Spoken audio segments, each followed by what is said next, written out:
Bonjour.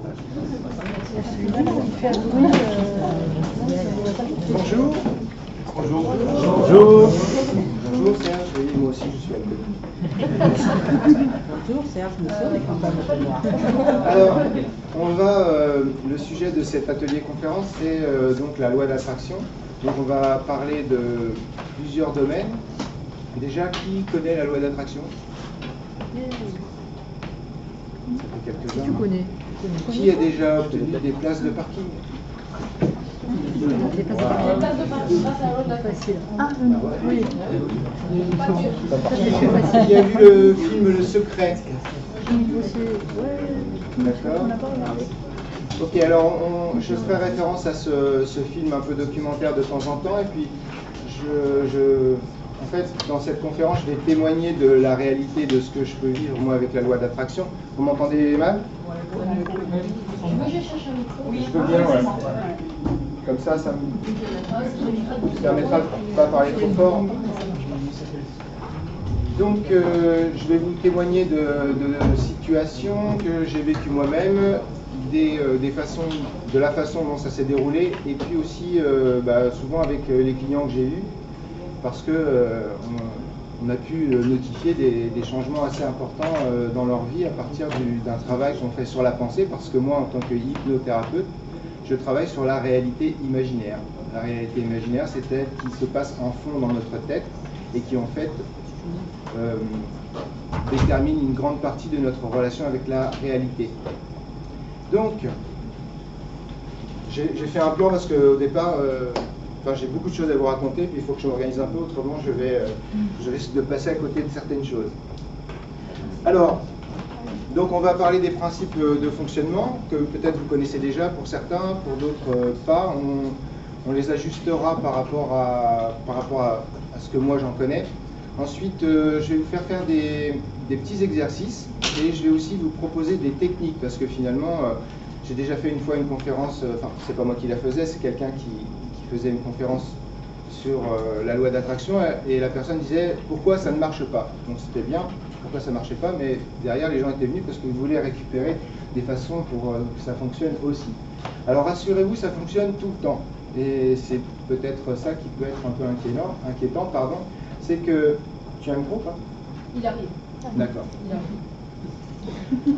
En fait, c'est un peu l'histoire du petit poisson qui est dans l'océan et puis qui a entendu parler de l'océan et puis qui le cherche, et puis il demande à tout le monde s'il connaît l'océan, et puis il va finir par aller chez la reine des poissons ou chez le sage des poissons, et puis le sage va lui dire l'océan, tu es né dedans, il te nourrit, tu vis, ça voit ton début et ta fin. En fait, c'est tout ce qui t'entoure en fait. La loi d'attraction, elle fonctionne tout le temps. Et c'est là où j'ai un petit décalage avec, en tout cas dans mon souvenir du secret, je l'ai vu plusieurs fois quand j'ai découvert ça, et puis à un moment donné on vous dit, la vie c'est comme un catalogue, il suffit de l'ouvrir et de choisir ce qu'on veut. Ok, donc ça marche bien. Ça marche bien parce que tous les gens qui sont là, ceux qui ne connaissent pas, bon c'est une surprise, ceux qui connaissent, ils ne devraient pas être ici en fait. Parce que si c'était un catalogue, alors l'idée du catalogue c'est sympa, mais en même temps, ça veut dire que derrière, il y a l'idée que je l'utilise quand j'en ai besoin. Alors qu'en fait, ça fonctionne tout le temps. Ça fonctionne tout le temps en fonction de d'où partent les demandes, d'où partent les désirs, d'où partent les désirs. C'est-à-dire que si on est en paix et serein, eh bien on va avoir des résultats à plein de niveaux, dans plein de petits détails de la vie qui vont se faire tout seuls. Et puis en général, quand il y a des choses qui sont importantes pour nous, et bien là on commence à se mettre un peu de stress, on commence à se mettre un peu de difficulté, et puis en fait c'est ça qui va prédominer en fait au résultat. Alors moi qui suis un peu cartésien, je me suis dit, bon la loi d'attraction c'est super, on nous dit plein de choses, mais si c'est une loi, par exemple, un exemple dans le secret, ils prennent un stylo, ils lâchent le stylo, ils disent voilà, c'est une loi, la loi de la pesanteur. Alors, du coup, je ne sais plus où j'en étais. Sur la loi d'attraction. C'était sur la loi d'attraction. C'est ça. Donc, dans le secret, ils montrent un stylo, ils le lâchent et puis ils disent ça tombe. Et justement, donc la loi d'attraction, en fait, ce phénomène de réponse, il ne fait pas la différence entre une bonne envie ou une mauvaise envie. La loi de la pesanteur fait que ce soit qui tombe de son balcon finira écrasé en bas, que ce soit une bonne personne ou une mauvaise personne. Et donc tout répond comme ça. C'est la même chose. Alors moi, comme je vous disais, qui suis un peu cartésien, je cherchais des preuves à l'intérieur d'une forme de réalité physique qui pourrait évaluer ça. Hein. Donc le stylo tombe, n'importe quel objet tombe. Donc les exemples que j'ai trouvés, c'est l'écho dans la montagne. Quand vous êtes à la montagne et que vous entendez du bruit, il y a de l'écho, on peut crier « Oh, vive la vie est belle, tout le monde m'aime », et puis on va entendre 5-6 fois ou 7 fois cette phrase. Et puis si on crie « Quelle vie de merde », eh bien on entend la même chose. Donc il n'y a pas de bien ou de mal dans ce phénomène. Ensuite, un autre phénomène aussi, c'est quand on fait tomber une goutte dans du café, on s'aperçoit qu'il y a une onde qui se produit, l'onde va rebondir sur les bords et elle va revenir. Et souvent, quand on le regarde au ralenti, on s'aperçoit qu'il y a une goutte qui est éjectée à nouveau. Donc ça, c'est aussi, comment dire, un phénomène qu'on peut identifier à la loi d'attraction. Ok, alors, pour vous donner un petit détail de ma vie personnelle, j'ai plein d'exemples de moi-même. Par contre, il m'arrive souvent, en fait, la loi d'attraction fonctionne très facilement et très bien dans ma vie, en tout cas pour les choses qui sont en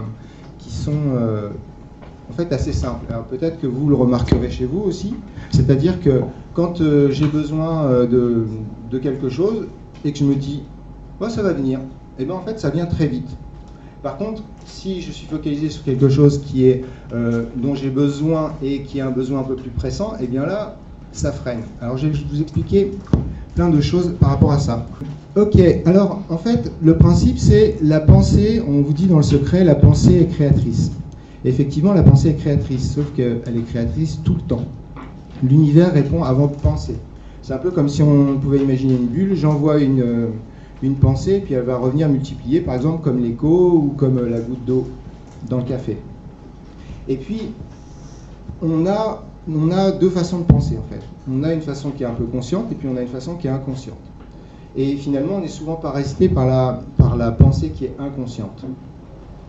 C'est ça qui nous met des freins. Alors, tout à l'heure, on verra, on va mettre des freins à jour en fait. On va faire quelques petits exercices pour mettre des freins à jour.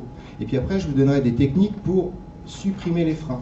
Parce que quand quelque chose va mal, il faut partir du principe que c'est moi qui suis en train de construire ce qui se passe devant moi. C'est moi qui, quelque part, mets un blocage et parfois c'est difficile de l'identifier.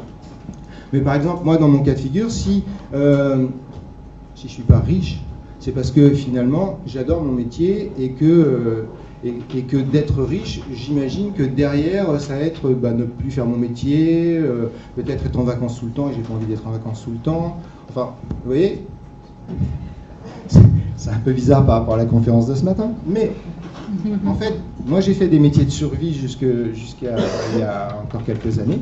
Ça fait 8 ans que je suis hypnothérapeute et ça fait 8 ans que je prends plaisir à faire ce que je fais. Et avant, j'espérais la retraite.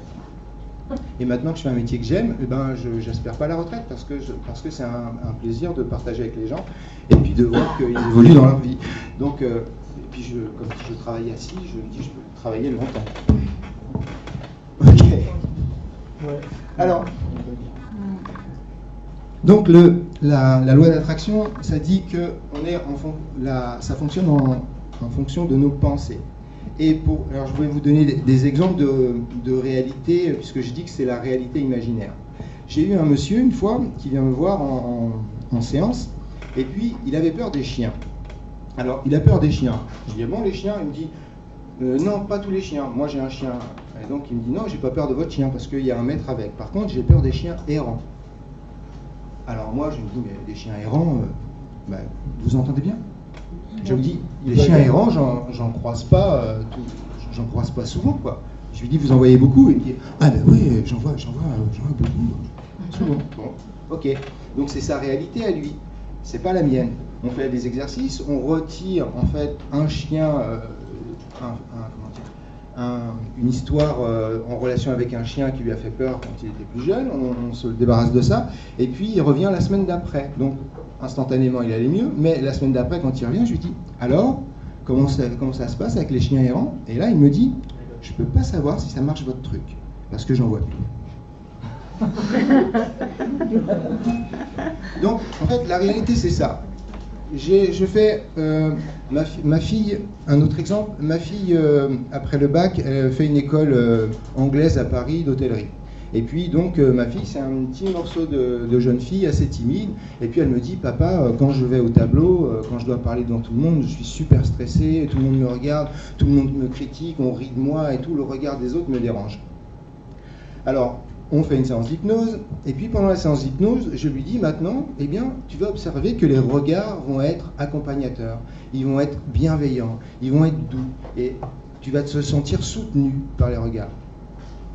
Et puis, comme elle habite à Paris, je ne la vois pas, je l'appelle une semaine après et je lui dis alors comment ça se passe à l'école, et elle me dit ça va mieux, mais c'est pas l'hypnose, c'est ma fille, c'est pas l'hypnose. Je dis bah c'est pas grave du moment que ça va mieux. Elle me dit oui, c'est les autres, ils me regardent autrement. Donc là on est tout à fait dans le concret de ma pensée va créer ma réalité, c'est-à-dire que en fait la réalité elle est neutre. Et il y a l'interprétation que je fais en relation avec mes peurs. On a un petit peu, on marche dans la vie avec une espèce de livre ouvert au-dessus de notre tête qui est le livre de toutes les critiques que nous avons sur nous-mêmes. Et on a l'impression que les gens voient, au lieu de nous voir nous, eh bien, ils voient directement dans le livre des choses que on croit ne pas être bonnes chez nous. C'est faux, ils ne voient rien. Alors, on va parler maintenant de la physique quantique alors je ne sais plus s'il est dans le secret, en tout cas je l'ai vu plusieurs fois, donc je ne fais que répéter quelque chose qui manifeste les sciences nouvelles qui disent que la pensée intervient sur la réalité, et je vais vous faire un petit dessin. Ouais.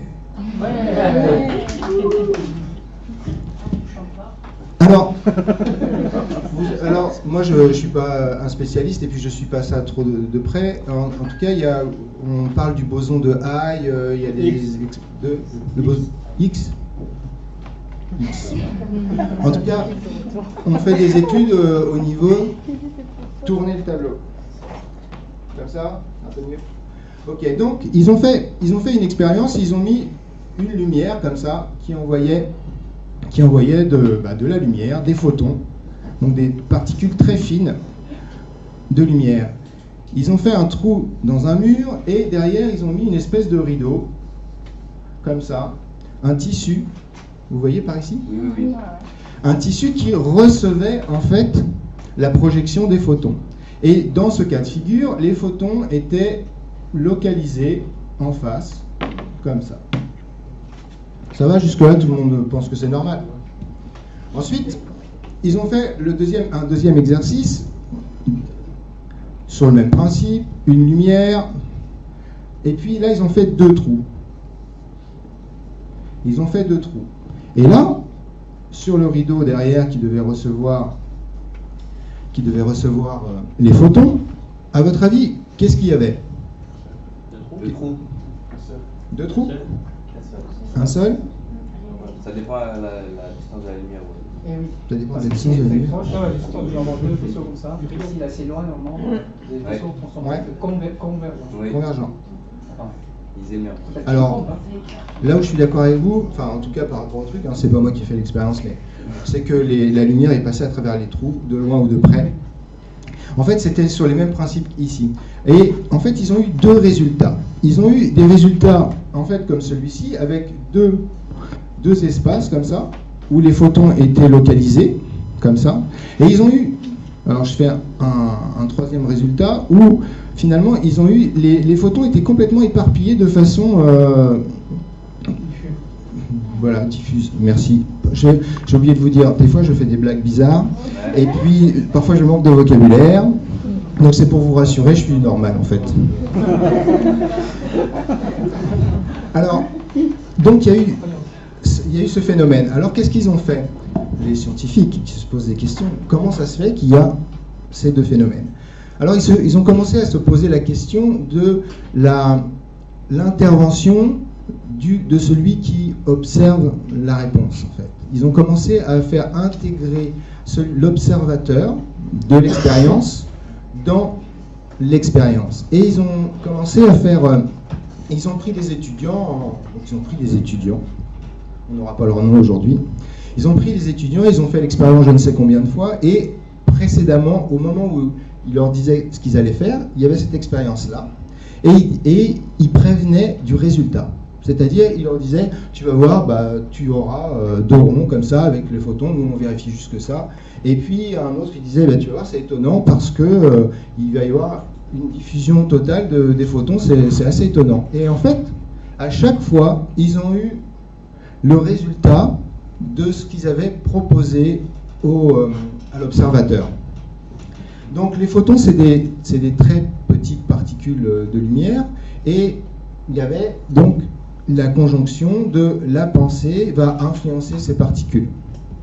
Donc on peut commencer à imaginer par exemple la loi d'attraction à travers le fait que chaque photon, enfin l'énergie qui remplit la pièce, en fait travaille pour moi. Où est le résultat de ce que j'ai envie de voir? Ça vous va comme exemple? Ouais, mais comment on fait après?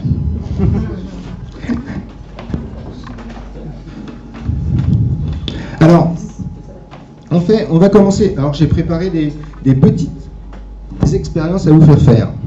Je vais faire un décompte rapide de 10 jusqu'à 0. Jusque-là, je sais compter. Et puis, je vais vous demander quelque chose, d'être attentif. Donc, on va faire que, on va essayer, vous allez, pendant 10 secondes, vous allez essayer de repérer le plus de nombre d'objets qui possèdent la couleur bleue. Alors c'est parti. 10, 9, 8, 7, 6, 5, 4, 3, 2, 1. Et vous fermez les yeux, s'il vous plaît. Ok. Qui pense se souvenir, enfin vous levez le bras, se souvenir de 10 objets qui peuvent être bleus? Bon, j'ai un bras levé. 3, 4, 5. Qui pense pouvoir se souvenir de 5 objets bleus? D'accord, là ça commence à être un peu plus. On va dire de 3 objets bleus. Enfin 3, ça comprend aussi les autres. Et puis, donc au moins 3. Et puis au moins un objet bleu. Je crois que tout le monde peut lever la main. Il n'y a personne d'aveugle? Parfait. Maintenant, vous gardez les yeux fermés, s'il vous plaît. Et puis, vous allez me dire combien vous avez vu d'objets verts. Qui peut se souvenir de 5 objets verts?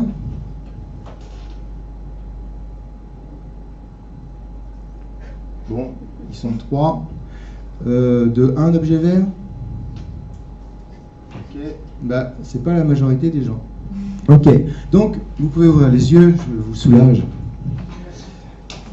Donc, c'est juste une petite démonstration pour montrer que ce sur quoi je focalise mon esprit, eh bien, va faire créer une occultation, on pourrait dire comme ça, où je vais occulter. On va essayer de parler mieux. Quand on prend une direction, on va pas voir forcément ce qu'il y a à côté. Et c'est exactement comme ça que fonctionne notre esprit. Quand je suis omnubilé, bousculé par quelque chose, eh bien, je vais avoir tendance à voir seulement le truc qui me gêne, qui me fait peur, et je ne vais pas voir les opportunités qui peuvent se placer à côté. Or, la loi d'attraction, elle est en permanence en train de me proposer des opportunités à tous les niveaux. Donc, je vais revenir juste sur l'idée de... Souvent on dit « je crois ce que je vois ». Qui est d'accord avec ça? Saint Thomas. On l'a bien connu. Saint Thomas, ok, je crois ce que je vois. En fait, la réalité, c'est je vois ce que je crois. L'exercice qu'on vient de faire, c'est un petit peu ça. À partir du moment où je commence à focaliser mon attention sur quelque chose, je vais avoir le résultat. Si je suis quelqu'un qui dans mon expérience de vie a été souvent, enfin a eu plusieurs fois des agressions, eh bien je vais pouvoir commencer à penser que le monde est agressif, et je vais utiliser des stratagèmes et des stratégies pour éviter de vivre quelque chose que une autre personne à côté de moi ne vivra pas. Et c'est dur à dire, mais si on est dans le tramway et qu'il y a quelqu'un qui se sent parfaitement tranquille, en sécurité, et c'est pas cette personne-là qu'on ira embêter. C'est dur ce que je vous dis. Il y en a qui commencent à dire « Oh là là, le tramway ».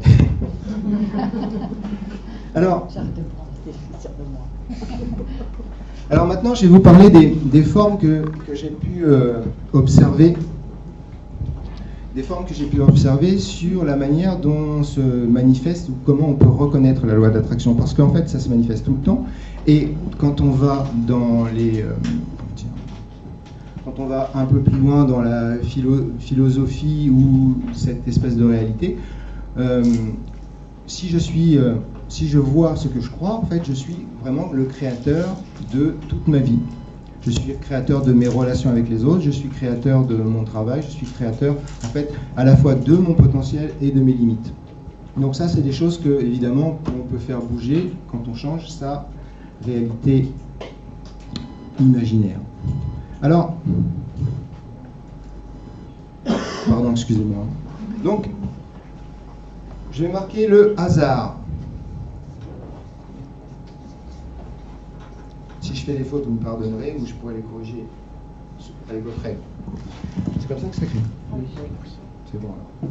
Donc, le hasard. Eh bien, moi souvent, je disais pour les petites choses faciles de la vie, eh bien, j'ai... les petites choses faciles de la vie, en fait, pour la loi d'attraction, il n'y a pas de choses faciles ou de choses difficiles. En fait, c'est exactement le même principe que l'écho. Si je crie le mot tonne, il me revient facilement que si je dis le mot plume, en fait, ça c'est pas gênant. Donc, le hasard. Moi, à chaque fois que j'ai besoin de quelque chose, par exemple dans mon métier, à un moment donné, j'avais des gens qui me parlaient d'injustice, ou moi-même, quand j'avais une difficulté, je me disais, qu'est-ce que c'est que ce truc que j'arrive pas à repérer? J'aimerais bien avoir la connaissance, ou j'aimerais bien trouver la réponse à ce truc-là. Et souvent, je suis tombé sur des livres qui m'ont amené la réponse que je voulais. Simplement parce que dans mon esprit, je disais, ça va venir. Je veux cette réponse, ça va venir. Et parfois, dans ce hasard, il y a aussi mon épouse. Vous ne voulez pas que je parle d'elle? Je me venge. Mon épouse, c'est la voix de la loi de l'attraction.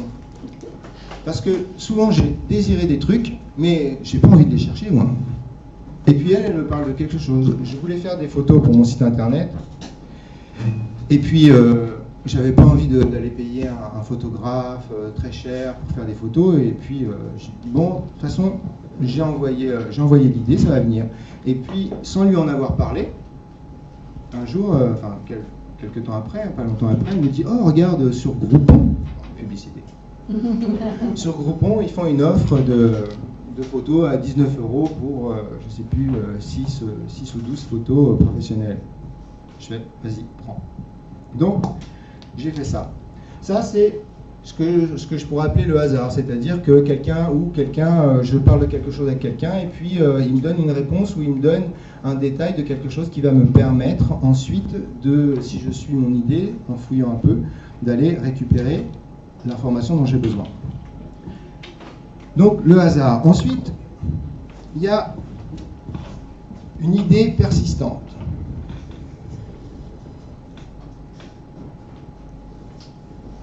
Je ne sais pas si vous arrivez à lire d'aussi loin.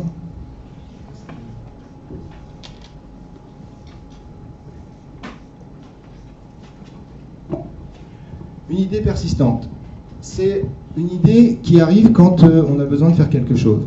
Quand on nous a demandé de déménager de notre maison, le propriétaire nous a dit « Bon, prenez les devants parce que c'est en train de bouger dans la famille, ils veulent faire quelque chose avec la maison, mais vous n'êtes pas pressé. » Donc moi, je commence à chercher. Au début, on commence à chercher un appartement pour se loger. Et puis ça commence... les loyers étaient déjà 3 fois plus importants que ce que nous, on payait. Évidemment, à 300 €, on ne peut pas avoir grand-chose. Enfin, en tout cas, on peut avoir grand-chose, il suffit d'y croire.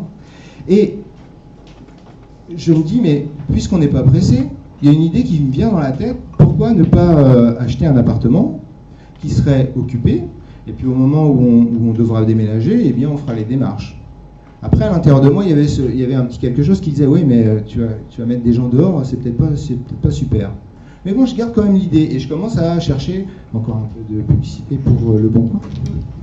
Donc je cherche sur Le Bon Coin et puis là, je tombe sur Le Bon Coin sur une dame qui vend son appartement où elle fait de la colocation et où elle a des étudiants qui sont déjà installés. Elle vend l'appartement, il est tout meublé. Et il y a juste à en fait, faire les papiers et après à recevoir les loyers. Alors je dis tiens, ça a l'air sympa ça. Et puis je démarche et on achète l'appartement. On achète l'appartement comme ce sont, alors je me justifie par rapport aux locataires, en fait comme ce sont des locations à 1 an et on peut rompre les baux assez facilement. Voilà, donc c'était pas une famille que j'allais mettre dehors et tout ça. Bon. Puis en fait, j'ai gardé l'appartement avec les locations parce que finalement, il se finance tout seul. Donc on en a acheté un autre après. J'en suis où? J'en suis là.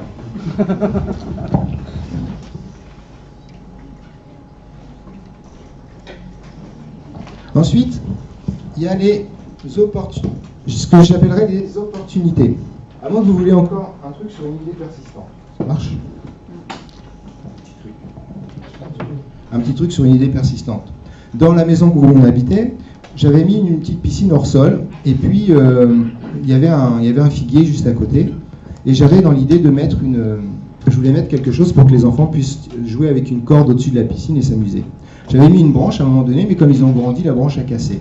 Du coup, je me suis dit, ce qui serait bien, ce serait de trouver une échelle. Seulement, une échelle c'est bien, mais il me fallait une échelle qui fasse plus de 5,40 m. Donc c'était quand même une assez grande échelle. Bon, à l'époque j'avais un scénic et c'était un petit peu difficile de rapatrier une échelle. Et puis bien sûr, je ne voulais pas la payer. Donc j'ai commencé, quand je circulais dans Montpellier, je commençais à regarder un petit peu à droite à gauche si je trouvais des échelles. Puis après je me suis dit, mais quand même ça serait mieux si elle était pliante. Donc il me fallait une échelle pliante qui fasse au moins 5,40 m. Et ben, qu'est-ce qui se passe? À un moment donné, j'ai l'idée d'aller chez Emmaüs.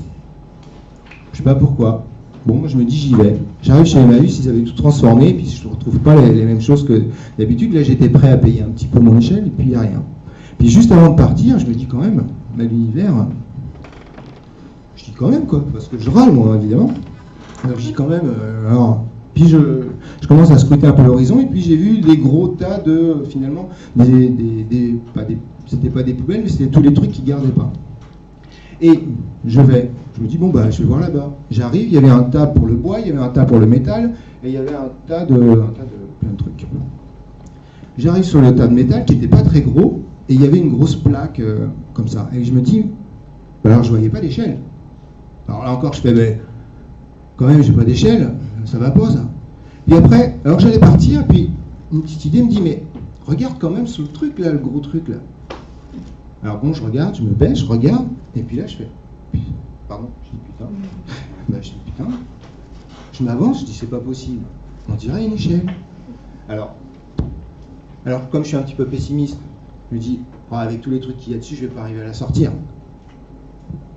Vous savez, ça c'est notre habitude, hein, la façon dont on fonctionne, c'est souvent dire, ah mais ça va pas aller, ça va pas aller. Et en fait j'avance, je dis vas-y quand même. Alors, je tire un premier truc que j'enlève, après je mets la main comme ça et l'échelle elle sort toute seule. Je dis punaise, c'est pas vrai. Et j'arrive à la main et elle rentre dans mon scénic. Punaise, super génial.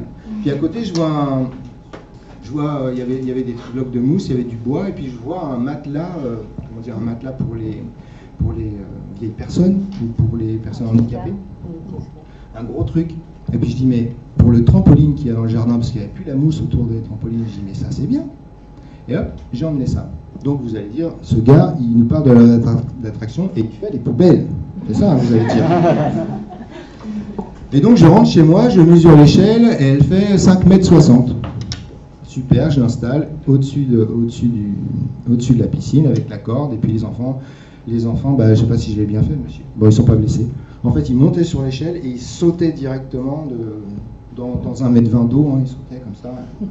Bon, ils se sont bien amusés. Et quand on est parti, j'ai dû la découper l'échelle parce qu'elle gênait pour la virer. Voilà. Donc c'était une idée persistante. Là, elle était plutôt persistante. Hein. Regarde là comme ça, alors regarde. Vous voyez ? cherché partout. Et je n'ai pas cherché partout, j'ai regardé. Un système pour pouvoir la chercher. Ouais. Ensuite, là, il y a le côté, alors c'est une idée persistante, ensuite, il y a l'opportunité ponctuelle. Il y a deux T, opportunité. Yes. Oui.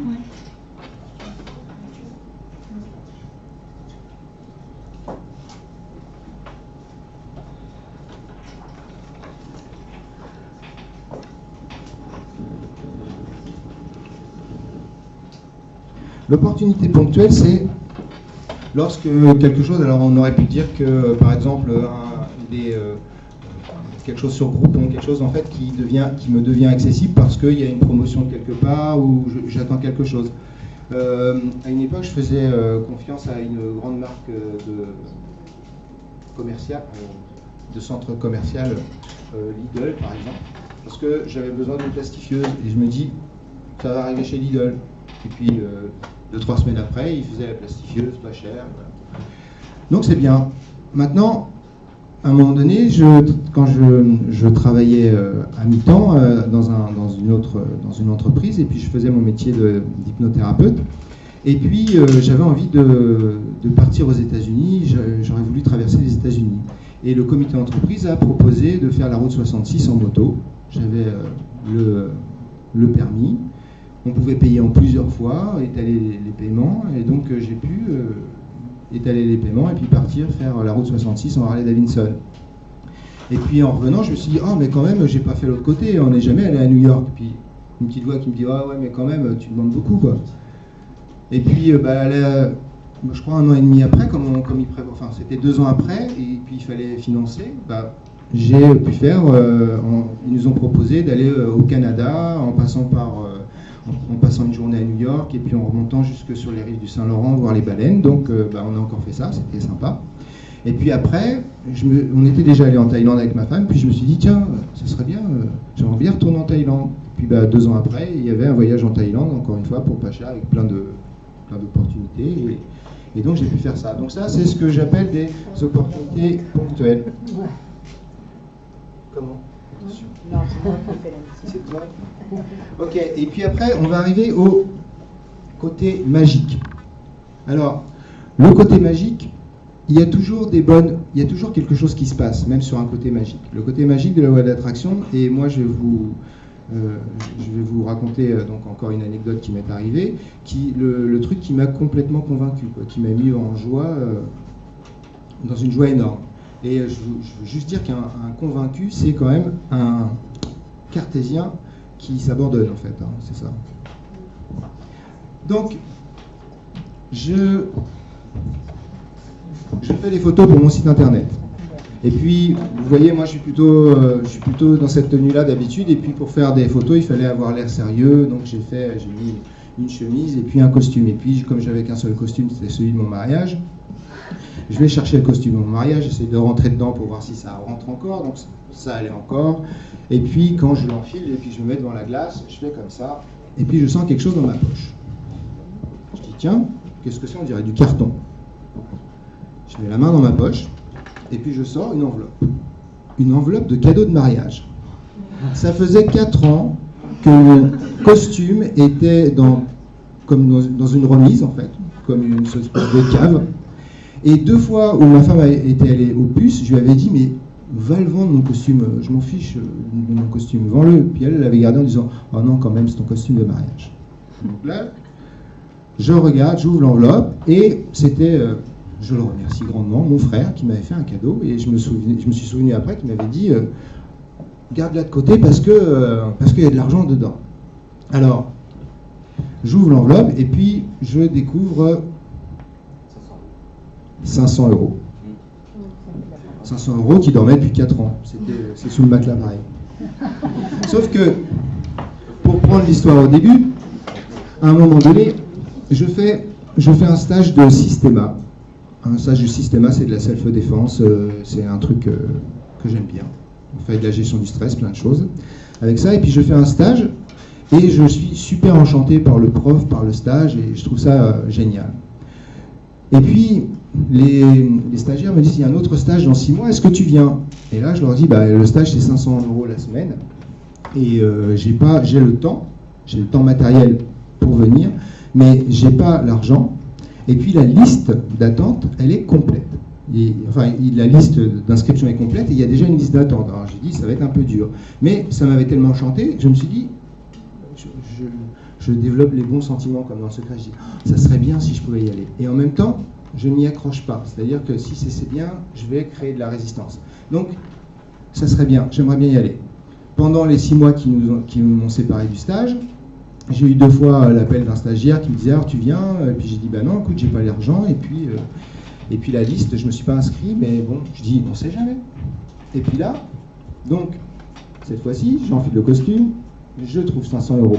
Je pense pas, comme on devait partir au Canada à ce moment-là, je ne pense pas à mettre les sous sur le stage. Il y a quand même un phénomène, c'est que je me suis pas inscrit au stage. Ça va être un peu compliqué avec la liste d'attente. Et puis un matin, la semaine d'après, le matin, j'ai un texto sur mon téléphone qui est le professeur du stage qui m'appelle et qui me dit, Serge, il y a eu un désistement sur le stage du mois d'avril. Est-ce que tu veux venir? Alors là, c'était un matin de grasse matinée. Et là, je vais vous dire, je me suis mis debout. Et puis, j'étais comme ça. Et je disais, mais c'est pas vrai, c'est pas possible.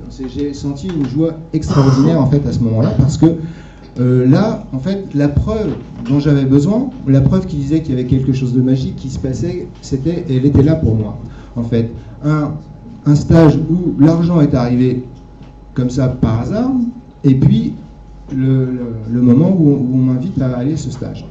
Alors, comme je disais tout à l'heure, le côté magique, il est là. En même temps, après, j'ai quand même cherché à savoir pourquoi le professeur m'appelait moi. Bon, je sais pourquoi il y a des sous dans mon costume. Ils ne sont pas arrivés comme ça, comme s'il y avait un voleur qui m'avait mis ça dans ma poche. C'est pas ça. Donc là, j'ai le pourquoi du comment, même si ça date d'il y a 4 ans. Et puis, pour le stage, eh bien, simplement, un stagiaire avec qui j'avais bien sympathisé, sur un autre stage avec ce professeur, il a dit, j'ai une place de libérer. Et l'autre, il lui a dit, tu devrais demander à Serge. Voilà, donc il y a quand même un phénomène qui se passe. Mais c'est un phénomène qui se passe en dehors de mon champ de conscience à moi. Et on verra tout à l'heure, parce qu'on va parler des freins et on va parler des pensées de pauvreté. Les pensées de pauvreté, c'est quand je désire quelque chose et que je vais me forcer dans mon imaginaire à créer le chemin qui va de là où je suis à ce que je veux. Parce que la nature des choses fait qu'il y a plein de choses qui nous échappent et qui peuvent se mettre en place toutes seules et peut-être même d'une façon plus rapide. Et parfois, justement, ça peut aussi se mettre en place sur un frein ou quelque chose qui bloque. Je veux aller dans cette direction parce que j'ai fait mon chemin et puis ça ne marche pas. Et je m'obstine là-dessus. Alors que si je lâche le truc en gardant mon objectif à l'esprit, eh bien, je vais avoir peut-être d'autres opportunités qui vont peut-être me permettre d'aller un peu plus vite. Désolé pour le son, hein. Ça se module.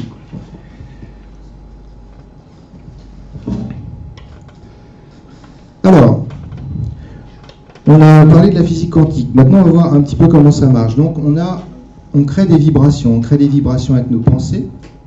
Nos pensées donc, ont été, quand on met des électrodes là, sur la tête, on arrive à observer que les pensées créent des ondes. Et donc, puisque nous sommes dans un univers qui est magnétique, puisque le plus petit du plus petit, je fais une explication sommaire, hein, je suis un grand scientifique. Au plus petit du plus petit, on est des atomes et des électrons. Et on est un esprit dans un corps. Quand vous pensez à quelque chose de joyeux, en général, vous vous sentez comment? Est-ce que vous vous sentez plutôt abattu, plutôt lourd ou plutôt léger? Vous avez déjà été amoureux ou avoir vu quelqu'un qui était amoureux? Quand on voit quelqu'un qui est amoureux, on a l'impression qu'il marche sur la pointe des pieds et puis qu'il plane, quoi. Donc là, il est dans des vibrations positives et dans des vibrations beaucoup plus rapides, plus intenses, qui amènent de la légèreté. Quand on est malheureux, quand on n'en peut plus, eh bien, on sent le poids sur nos épaules, on sent le monde qui nous écrase, et puis on est plutôt, à ce moment-là, dans une espèce de forme de vibration lourde, en fait. Donc, quand on veut faire quelque chose, en fait, on va voir comment ça marche, c'est que ce que je vais émettre va revenir. Rappelez-vous de l'écho dans la montagne. Alors, je vous propose de faire un petit exercice. Est-ce que quelqu'un a l'heure? 3 heures. Je vous propose de faire un petit exercice pour commencer à flirter avec des techniques. Ça vous dit? Oui. Bon. Ok. Alors, je vais vous demander de penser, de visualiser dans votre esprit, d'inventer un éléphant rose. Inventer, imaginez un éléphant qui est rose. Un vrai pain dessin. Alors, vous voulez bien lever le bras quand vous avez un éléphant rose à l'esprit? Ok. Vous avez cet éléphant rose. Est-ce que vous le voyez avec vos yeux physiques? Si vous le voyez avec vos yeux physiques, je le verrai aussi. Et puis, je pourrais le toucher en fait, parce qu'il serait là. Donc, on voit ça avec les yeux de notre esprit. Quand vous voyez un éléphant rose, je vais vous demander de le visualiser. Vous allez vous amuser à rapprocher un petit peu l'écran de vos pensées. Si vous êtes d'accord de dire que l'écran de nos pensées, il est devant nous, parce qu'on voit les choses à l'intérieur de notre tête. Mais moi, j'ai pas l'impression de les voir derrière moi. Donc, devant moi, il y a cet éléphant rose. Et on va faire juste un jeu. Vous l'avancez un petit peu, et puis vous le reculez un petit peu. Vous le mettez à 3 mètres plus loin. Ça ne crée pas une grande différence. Sauf, est-ce que quelqu'un sent une grande différence? T'aimes pas les éléphants? Il y a une différence entre eux? D'accord. D'accord, eh bien, on va jouer sur cette différence justement. J'ai essayé de prendre quelque chose de neutre. Maintenant, vous allez penser à une personne que vous trouvez désagréable. Est-ce que tout le monde connaît une personne qui est trop désagréable? Non, personne ne lève le bras? D'accord. Donc, pensez à quelqu'un qui est désagréable. Alors, de la même façon, vous pouvez le visualiser sur l'écran de vos pensées, dans ce moment où il est désagréable. Oui? J'ai besoin de votre participation parce que... Donc, oui, vous voyez, ok, oui. Donc, là, on va faire pareil. Si vous rapprochez un peu l'image, donc il est à une certaine distance, si vous rapprochez un peu l'image, qu'est-ce que vous ressentez? Est-ce que c'est mieux? C'est plus confortable ou c'est moins confortable? C'est moins confortable. Maintenant, si on fait comme avec l'éléphant et qu'on le met à 3 mètres ou 5 mètres, vous imaginez, vous reculez l'écran comme ça. Il est à 5 mètres, il est plus petit. C'est pas encore assez long. On peut même lui mettre un nez rouge aussi. Je déconne pas. Donc, quand il est plus loin, on se sent plus libéré, il y a une distance. Là, on vient de mettre en image le principe de prendre du recul. Quand il y a quelque chose qui vous oppresse, quand il y a quelque chose qui vous dérange, si vous observez ça dans votre pensée, vous allez voir que c'est quand même très près de vous. Prendre du recul, c'est commencer déjà à reculer mes pensées. Reculer mes pensées, ça permet de mieux respirer et puis d'être moins saisi. Et donc de ne plus vibrer à la même distance. Maintenant, ce qu'on va faire, c'est que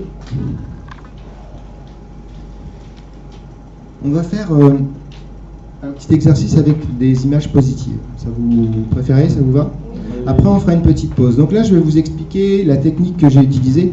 Est-ce que certains ont vu la petite vidéo que j'ai faite de présentation où je parlais de quelqu'un qui avait gagné un salaire 3 fois supérieur à ce qu'elle croyait? Non? Oui. C'est bien. Un bon point de ce côté-là.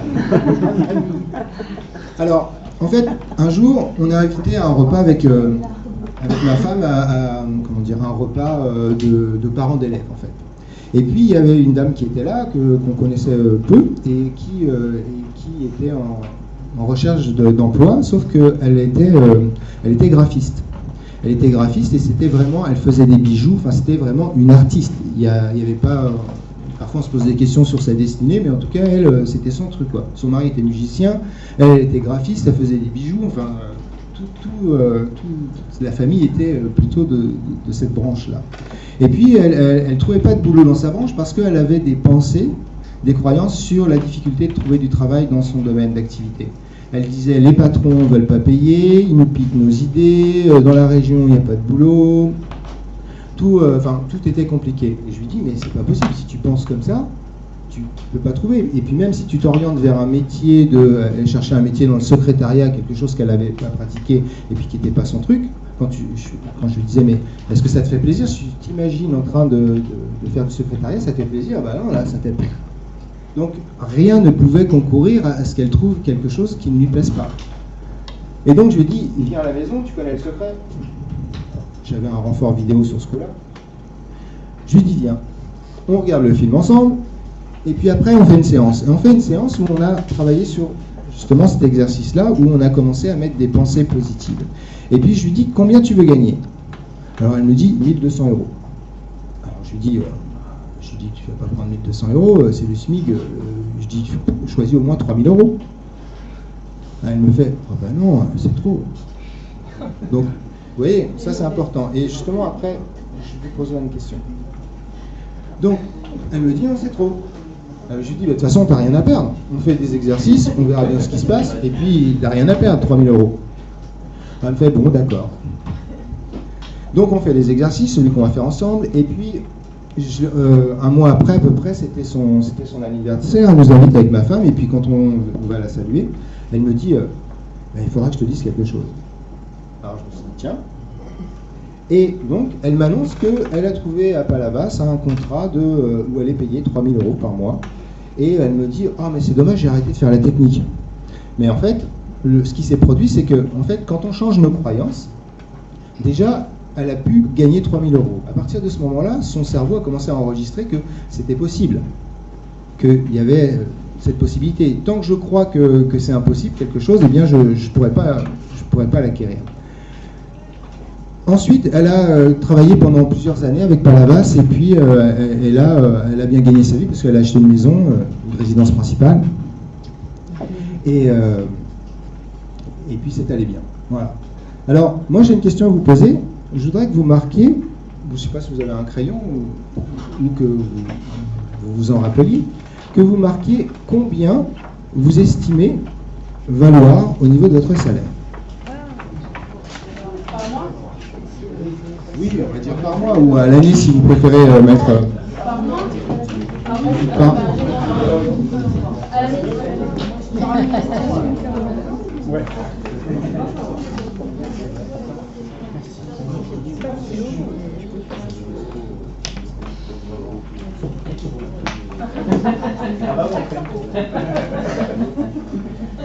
Bon, tout le monde a une idée? Bon. Tout le monde a une idée? Bon, maintenant vous allez marquer pour combien vous accepteriez de travailler au minimum.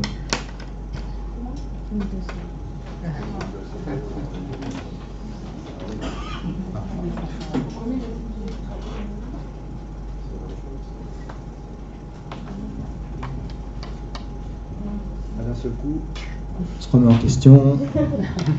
Ouais, mais est-ce que... Parce que finalement, quand je vous dis... c'était quoi? Je sais même plus ma question. Combien vous valez?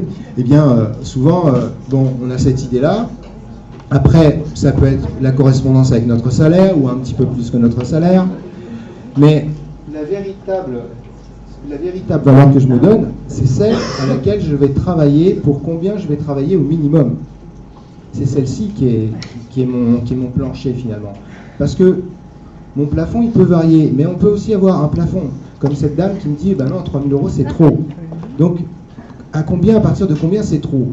Par exemple, moi, j'ai beaucoup travaillé là-dessus, mais je commence à bloquer à 10 000 € par mois. Bon, je ne les ai pas, je ne pas. Mais j'ai déjà eu des expériences où j'ai beaucoup de... Dommage. Et pourquoi, il dit? C'est ta faute. Donc, mais j'ai déjà ponctuellement gagné des belles sommes d'argent. Quand je fais de la formation, par exemple, eh bien, comme je demande 1 000 € par jour, j'ai ce qui arrive quand je fais 4 jours de formation. Déjà, ce mois-ci, en 4 jours, j'ai une belle somme d'argent. Donc mon plafond, il va commencer à prendre en considération ces chiffres-là. Sauf que, pour moi en tout cas, je ne fais pas de la formation souvent. Et comme je ne fais pas de la formation souvent, bah, si on lisse tout sur l'année, c'est plus pareil. Mais mon plafond, il a beaucoup bougé. Par contre, j'ai longtemps travaillé au SMIC.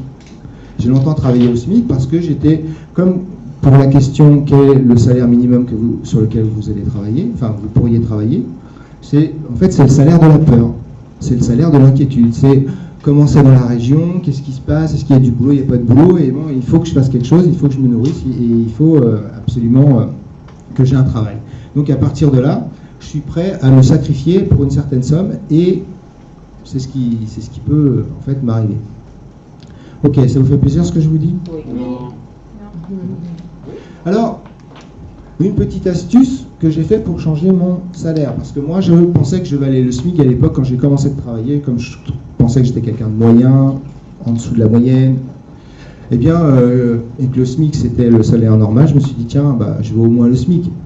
Je n'étais pas sûr, mais je me suis beaucoup critiqué, maintenant ça va mieux, je vous montrerai des trucs tout à l'heure. Donc, à partir de là, j'ai commencé à faire varier, et vous pouvez le faire, par exemple, si vous l'affichez sur l'écran de vos pensées, vous affichez le salaire minimum que vous vous autorisez, ou alors le salaire que vous voulez avoir. Ce serait mieux le salaire minimum pour bouger quelque chose. Parce que vous pouvez afficher ça sur l'écran de vos pensées, un peu comme si on l'avait sur un tableau de la SNCF, vous savez, des chiffres qui tournent comme ça. Et puis, eh bien, rajoutez la somme qui vous va, mais rajoutez une somme raisonnable. Parce que si vous mettez, je ne sais pas, 15 000 € et que à l'intérieur de vous ça dit que c'est pas juste, ça ne servira à rien, d'accord? Ce qui est juste pour mon corps, il faut que vous puissiez en fait faire tous vos choix et tout ce que vous dites à partir du même principe du ressenti de je sais faire du vélo. Vous savez, tout le monde sait faire du vélo? Voilà, même si ça fait longtemps que j'en ai pas fait, je sais faire du vélo. En fait, quand vous êtes dans un état émotionnel de cette façon, eh bien, vous pouvez déclencher plein de choses. C'est ce qui arrive quand je trouve des livres ou quand je dis tiens, ça me ferait plaisir, j'ai un moment de joie et après j'ai un laisser tomber. Je laisse tomber l'idée, ça viendra. C'est pas super important. Et le résultat est là. Alors, je vous propose de changer les chiffres. Alors, vous pouvez lever la main pour ceux qui sont d'accord pour changer les chiffres. Parce qu'on peut dire non, c'est j'ai déjà trop et je ne prends pas plus. On a le droit aussi. Donc, je vous invite à choisir la somme que vous voulez rajouter. Tout le monde a choisi sa somme? Ok. Alors, soit vous le faites avec les yeux ouverts, soit vous le faites avec les yeux fermés. Mais je vous invite à faire défiler les chiffres comme si on était à la SNCF. Il y a marqué salaire, ou mon salaire, et puis vous faites tourner. Et vous arrêtez sur la bonne somme. Et puis vous ouvrez les yeux. On va répéter, on va refaire la même chose. Vous reprenez le salaire de base, le salaire minimum, et puis vous faites tourner rapidement, et vous arrêtez sur la bonne somme. À nouveau, vous ouvrez les yeux. Vous les fermez, vous visualisez votre salaire de base, vous laissez tourner très rapidement, et puis vous validez le nouveau salaire. Et puis je vous laisse, vous allez le faire 3 fois chacun à votre vitesse en essayant de faire qu'au moment où le salaire apparaît, bien finalement il y a déjà vous accélérez le mouvement pour que ça fasse presque salaire, chou, de suite ça soit changé dans la bonne somme que vous désirez.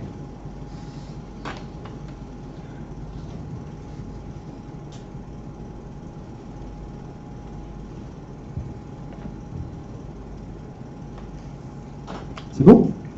Tout le monde l'a fait? Je prends 10%. C'est ça, hein, l'augmentation importante, c'est 10%. Okay. Donc, j'ai mes cartes de visite qui sont là. Et si vous voulez m'envoyer, j'accepte les dons. Juste avant de faire la pause, on va commencer à utiliser ces principes-là. Alors ça, c'est les principes qu'on vous dit dans le secret. On vous dit qu'il faut générer des pensées positives. Alors, on va générer une pensée de confiance en soi. On va générer une pensée de sérénité, on va générer une pensée de joie, on va générer une pensée de gratitude.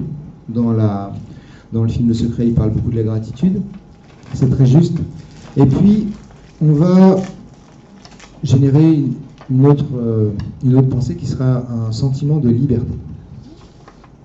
Alors, la confiance en soi.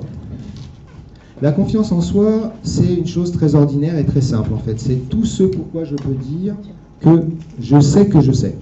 Savoir faire du vélo, c'est un premier niveau de confiance en soi. C'est pas forcément savoir prendre un catcheur et le plier en deux. Ça, c'est difficile en fait. Donc, la confiance en soi, c'est tout ce que je sais faire de façon simple et facile. Ça peut être préparer un gâteau, ça peut être attacher ses chaussures, ça peut être faire du vélo, conduire sa voiture. En fait, c'est tout ce pourquoi je ne me pose pas de questions. En fait, je sais que je sais, l'apprentissage est fait, et mon esprit n'est pas en train de me dire « Attends, comment tu fais pour passer la première vitesse ?» ou alors quand tu pédales, est-ce que tu fais comme ci ou comme ça? En fait, le corps sait le faire, je m'en occupe pas, je suis même capable de, quand je conduis, par exemple, de rêver à des tas de trucs, et puis de m'apercevoir à un moment donné que je suis ailleurs. Je suis déjà arrivé là. Donc ça arrive à tout le monde sur des morceaux de trajet qu'on connaît bien en fait. Donc ça, c'est des effets de transe en fait. La transe, par exemple, juste à partir de ces niveaux-là, on peut faire beaucoup de changements pour faire varier nos croyances. Alors, je vous propose de penser à quelque chose que vous savez faire facilement. Donc ça peut être de vélo, conduire votre voiture, quelque chose qui est simple et agréable, sans être dans la comparaison d'être le champion du monde, d'accord? Par exemple, je peux lever mon bras. C'est un peu simple comme idée, mais je ne suis pas le champion du monde de lever le bras, mais je sais le faire. Donc je vous propose de prendre quelque chose comme le vélo ou la voiture. Ça vous va? Tout le monde a ça? Ouais? Ok. Alors on va faire le jeu qu'on a fait tout à l'heure avec les images. Le jeu de rapprocher ou de reculer les images. En fait, là, on va les rapprocher.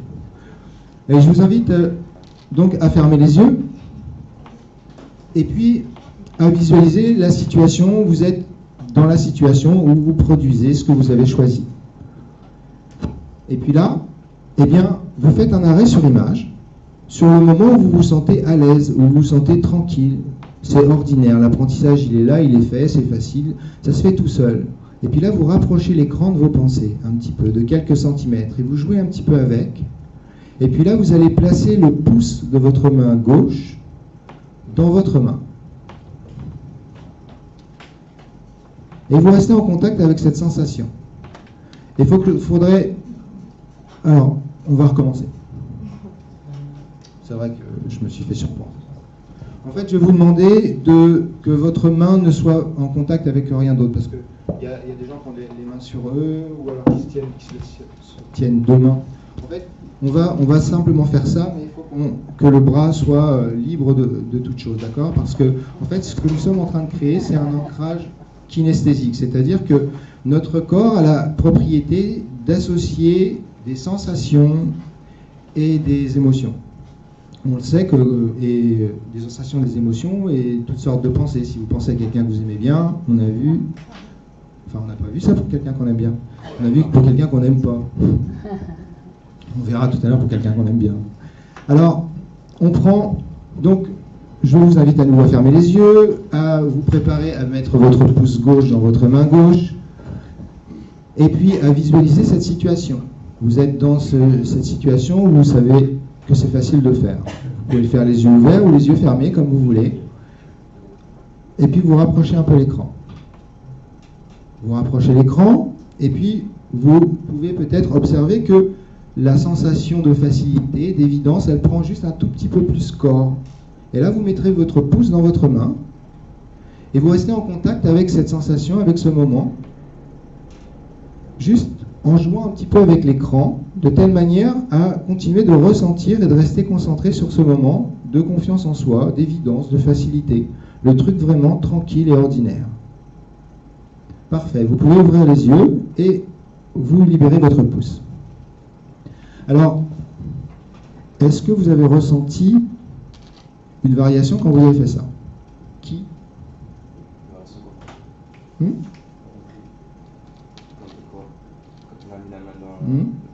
Ouais. En fait, on visualise, on se connecte avec le sentiment, et puis on joue après avec l'écran comme ça. Et pendant qu'on joue avec l'écran, on met la main on met le pouce dans la main pour rester en contact avec la sensation. Ça va? Oui. Bon. Maintenant, on va chercher un sentiment de sérénité. Alors moi, j'ai une certaine lecture de la confiance et de la sérénité, ça peut se discuter. Pour moi, la confiance, elle se joue dans l'action, et la sérénité dans l'inaction.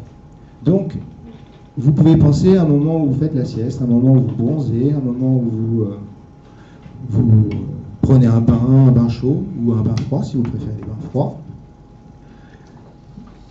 Ou alors, vous êtes, je sais pas, en vacances. Vous pouvez aussi...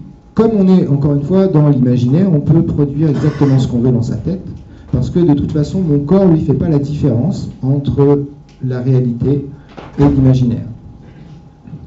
La preuve en est, c'est que lorsque vous pensez à un souvenir, si vous pensez à un souvenir du passé qui a été un peu douloureux, un peu contrariant, et bien à partir du moment où vous l'affichez dans vos pensées, et bien vous sentez que votre corps, il n'était pas comme il y a 2 minutes. D'un seul coup, il devient un peu plus lourd, un peu plus plombé, la sensation peut arriver, même si elle n'est pas aussi forte qu'à l'époque. Il y a une relation entre ma pensée et mon corps. Mon corps vit au présent, mon corps il ne peut pas vivre hier, il ne peut pas vivre demain, il peut vivre que maintenant, mais il vit avec ce que je lui mets dans ma tête. Et comme mon corps produit des vibrations tout le temps, puisque c'est un corps énergétique, et bien, tout ce qui passe à travers ma tête va faire écho dans l'univers. Donc, là, on est en train d'apprendre à générer des pensées positives. C'est des petites choses que vous pourrez faire comme des formes de méditation. Quand je donne des cours de méditation, on fait ce genre de paramètres, et puis on fait aussi d'autres choses plus vibratoires. Pardon, oh là là, ouais. Très jaune. Je prie, en fait. Très jaune. Cache le très jaune. Je cache le très jaune. D'accord. C'est toute une éducation. Alors, jusque-là, c'est bon. On va passer à un sentiment de sérénité. C'est bon, vous avez une idée de, je sais pas, de bronzer à la plage, d'être en vacances. Donc on fait un vrai imaginaire. Vous vous imaginez dans une situation comme ça. Ça vous va? Ok. Donc vous pouvez fermer les yeux, vous pouvez vous imaginer dans cet espace, un espace de tranquillité, un espace de vacances, un espace de soleil si vous aimez qu'il y ait du soleil. C'est exactement comme si tout était parfait à cet endroit-là. Et pour la sérénité, on va juste rajouter aussi l'effet comme si on avait arrêté le temps. Comme si le temps était sur pause et qu'on allait pouvoir profiter de cet instant un peu plus longtemps. Et là, vous rapprochez l'écran de vos pensées. Si vous ressentez, par exemple, si vous jouez avec le soleil, vous pouvez ressentir un petit peu plus les sensations de l'extérieur. Vous pouvez, si vous êtes au bord de la mer, entendre la mer un petit peu plus fort. Et puis là, pareil, vous allez prendre votre main gauche et vous allez mettre votre pouce, encore une fois, dans votre main gauche et jouer avec l'écran. Vous jouez avec l'écran, vous le rapprochez un petit peu, vous le reculez, vous faites une espèce de petite modulation pour observer la sensation qui se produit à l'intérieur de votre corps et juste la détente que ça produit. Parfait. Vous pouvez ouvrir les yeux et lâcher votre main, votre pouce. C'est un processus qui prend forme à partir d'une vingtaine de secondes. Donc il faut maintenir l'ancrage une vingtaine de secondes. Donc il faut jouer avec l'écran à peu près 20 secondes pour que le corps commence à l'associer. Et là, ce qu'on est en train de faire, c'est qu'on est en train d'additionner des éléments positifs. Maintenant, on va chercher un sentiment de joie. Ça va? Ça vous dit un petit peu de joie? Ouais, ça va nous changer. Alors, un sentiment de joie, ça peut être d'aller voir, je sais pas, le dernier épisode de Star Wars, pour ceux qui sont pas trop jeunes. Ça peut être de regarder une série à la télé, ça peut être de voir une copine, ça peut être ou un copain, ça peut être de penser à la naissance de ses enfants, ça peut être se marier, ça peut être de divorcer, ça peut être ce qui vous plaît. Alors, est-ce que tout le monde a un petit souvenir de joie, même si c'est quelque chose de simple, même en relation avec le fait de voir, je sais pas, ça peut être aussi de voir quelqu'un heureux. Si vous avez des enfants et que quand vous voyez qu'ils sont contents de vivre quelque chose et que vous les voyez heureux et que ça vous remet en joie, ça peut être aussi ça. Tout le monde a quelque chose? Vous pouvez lever la main que je sache où on en est? Alors, c'est pas forcément un souvenir. Par contre, ça pourrait être gagner au loto. Mais en fonction de soi, c'est pas forcément juste. C'est-à-dire qu'il faut qu'on trouve quelque chose qui soit pas en parallèle avec quelque chose qui est contrariant. Une fois, j'ai une dame qui me dit, quand je pense à mes grands-parents, je suis en joie. Et quand on fait... Alors moi, je lui dis, mais c'est peut-être pas... Ils sont vivants ou pas? Il me dit, non, ils sont décédés. Je dis, mais ça va peut-être pas être bon. Elle me fait, si, quand je pense à elle, je suis vraiment en joie. Donc je dis, bon, ok, fermez les yeux, vous visualisez vos grands-parents, ils sont souriants, vous rapprochez l'image, et elle commence vraiment avec la banane, quoi, un vrai sourire, une vraie émotion. Et quand on a rapproché l'écran, on a basculé sur la deuxième face, qui était l'émotion de les avoir perdus. Donc, choisissez quelque chose qui n'est pas... Si vous avez une bonne copine que vous ne voyez plus et que ça vous désespère, si vous pensez à elle, eh ben, vous risquez de basculer sur l'émotion que vous n'aimez pas, enfin qui n'est pas la meilleure. Oui. Est-ce que ça peut être quelque chose qu'on veut voir plus tard? On sait qu'on procurera de la joie, mais on ne l'a pas vécu. C'est possible. En fait, le corps ne fait pas la différence entre la réalité. Bon, quand je me cogne, c'est un peu la réalité. Mais par hypnose, on peut avoir beaucoup moins mal aussi. Ça veut dire qu'on peut quand même changer ça. Donc, si vous choisissez quelque chose, ça peut être quelque chose d'imaginaire. Si gagner au loto, ça vous va très bien, imaginez que vous avez les millions, c'est possible. Ça n'a pas de problème. Sauf qu'il faut être sûr, parce que moi j'ai déjà proposé dans des ateliers comme ça, et quelqu'un qui dit ah non mais moi je ne veux pas gagner au loto, hein, et puis en fait d'avoir de l'argent, en fait la notion d'argent, c'est pour ça que je compte faire un atelier sur la notion d'argent pour éliminer des tas de pensées qui sont un peu profondes, comme quand si on dit l'argent c'est sale ou il faut exploiter les autres pour en avoir. Enfin, il y a plein d'a priori sur l'argent. Quand ils sont là chez nous, et qu'on veut de l'argent, et bien automatiquement la réalité de ce que je vais vivre, c'est ce qui est profondément ancré à l'intérieur de moi. Donc, on peut imaginer quelque chose, on peut imaginer l'homme de ses rêves, ou autre chose, la femme de ses rêves. Ça marche? Alors, je vous invite à fermer les yeux.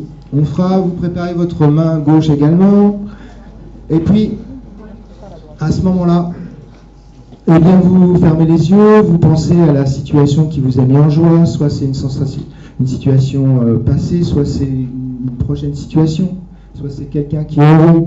Vous visualisez comme tout à l'heure, et puis vous rapprochez un peu l'écran de vos pensées. Et puis vous observez la matérialisation de la joie, de l'énergie de la joie à l'intérieur de vous.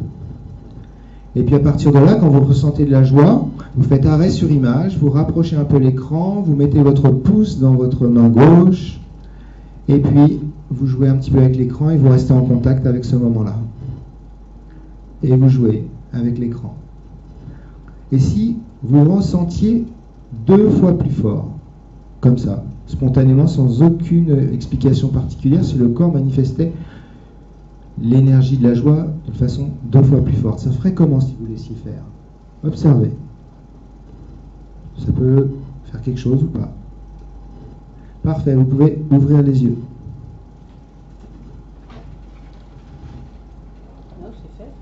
Je te dénonce. Hein. Je la dénonce parce qu'elle fait quand même la joie comme ça. Je suis concentrée. Alors, quand on fait la joie, c'est bien aussi de tirer sur le visage, parce que ça peut aider.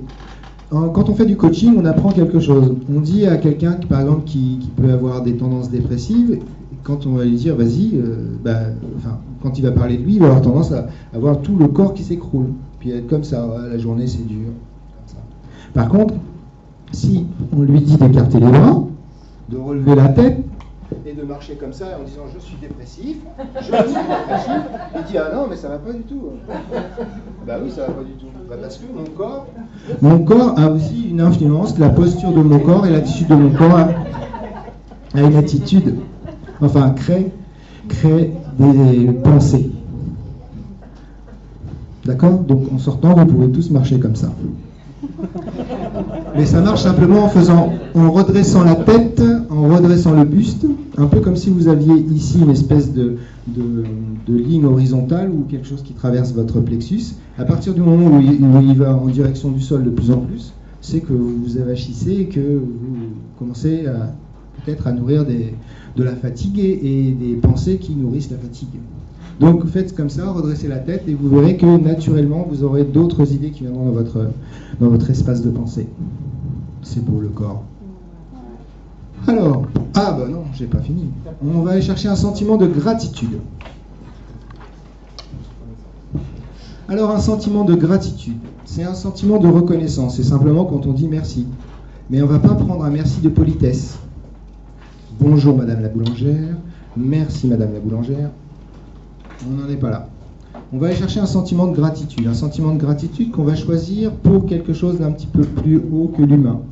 Pour la bonne raison que, un peu comme tout à l'heure avec la dame qui avait perdu ses grands-parents, si vous choisissez quelque chose qui est en bordure de vous faire souffrir, une fois j'ai une dame dont le mari était mort d'un cancer, et qui me dit « Ah mais moi je crois en rien ». Alors vous verrez, pour les croyances au-dessus de l'humain, je vous donnerai le choix. Elle me dit je crois en rien, moi j'ai de la gratitude pour une amie qui m'a soutenu pendant que mon mari était malade. Je lui dis, j'étais sûr que c'était pas le bon truc. Je lui dis ok, on va essayer, alors visualiser cette personne, rapprochez-la, et elle s'est mise à pleurer. Parce que cette personne, encore, il y avait un ancrage émotionnel en lien avec elle. Même à la limite, si cette personne venait chez elle, eh bien elle allait aussitôt replonger dans l'espace qui était associé à sa douleur. Donc quelque chose au-dessus de l'humain. Donc c'est pour sortir de l'idée que je dis merci à quelqu'un parce qu'il m'a sorti d'une difficulté. Parce que quand je vais rapprocher l'écran, je vais passer dans cette difficulté. Donc on va choisir quelque chose de plus large. Moi qui suis un ancien Parisien, désolé, eh bien, quand je suis arrivé dans la région, et puis tous les jours en fait, dès que je vois un ciel bleu comme on a ici, eh bien je suis content d'être là. Et juste dis merci d'être là. Donc c'est un merci à la vie. Merci à moi aussi, puisque c'est moi qui ai décidé qui a 20 ans a décidé de tenter l'aventure. Donc je dis merci à la vie, ou merci au ciel bleu, ou merci au soleil. Il y a des gens qui sont de la région et qui disent merci d'être né dans cette région où on est proche de la mer et c'est génial. Voilà, donc ça peut être comme ça. Une fois j'ai eu un monsieur écologiste, il disait merci aux arbres, merci à la planète, merci à la terre. C'est bon.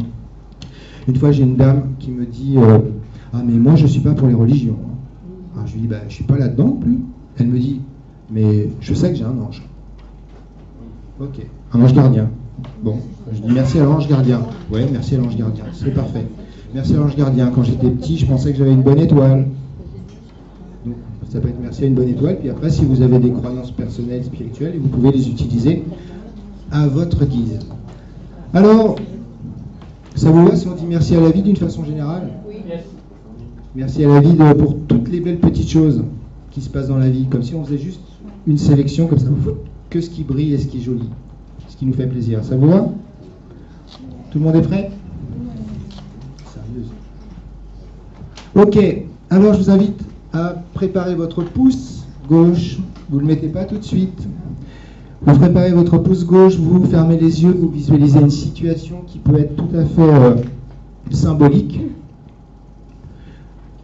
Et puis, ou alors en lien avec quelque chose ou quelqu'un, vous pouvez dire merci d'avoir mes enfants, ou merci d'avoir mon mari, ou merci d'avoir divorcé, comme on a dit. Mais là, c'est pas le bon truc de merci pour ça. Alors, vous visualisez une situation pour laquelle vous pouvez dire merci. Et puis, je voudrais que vous entendiez merci dans votre oreille, dans votre tête, et que vous lui donniez du sens. Authentiquement, avec sincérité, vous dites merci. Merci pour le sujet qui vous occupe.